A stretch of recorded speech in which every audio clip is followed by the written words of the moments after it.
Tonight, your money, your tax dollars, and one group's effort to hold government accountable. Seems like such a simple thing, putting spending information online for everyone to see.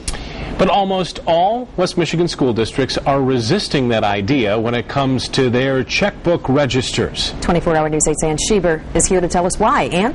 Well, these are everyday expenses that districts incur. It would not include salaries or benefit payouts. They are expenses that are public information. So why not just put checkbooks online?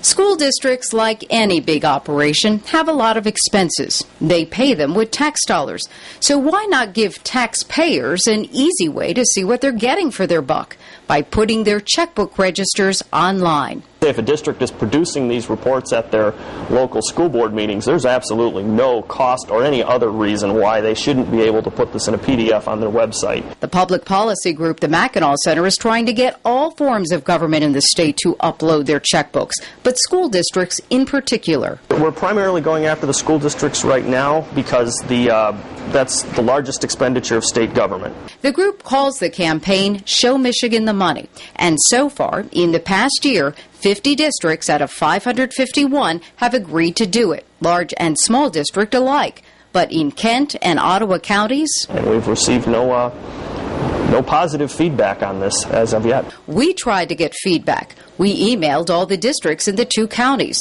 8 responded.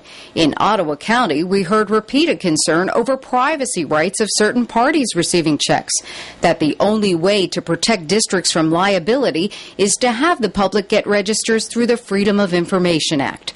Others said there is no public interest in putting checks online, and there's more to it than just turning the checkbook into a PDF file. Someone has to be around to explain what all these checks mean. If you're not used to seeing these expenses, everything could look like a red flag. The districts that are doing this report none of those concerns. We did find an exception. Starting this fall, Kent City will put its checkbook register online. Are any of the superintendents mad at you for saying yes, because now it puts pressure on them to do it? No, I don't think any superintendent said no. I just think it's a process of time. And is putting the register online a big deal? Kent City is one of the smallest districts in Kent County. How many checks does it write each month? 400. This is a lot of data, you know, and I don't think it's ever an issue with being transparent. Now, the Mackinac Center says school districts would want to participate simply so that they could see what other districts are paying for goods and services. And hopefully they'd like to take all this data and do like a comparison shopping list. Sound familiar? Yes. It does indeed. Yeah. Okay, interesting to see what happens. All Ann, right, thank you. And that is our program. Make sure and stay right there. We have a lot still ahead. 24-Hour News 8 at 6 is next.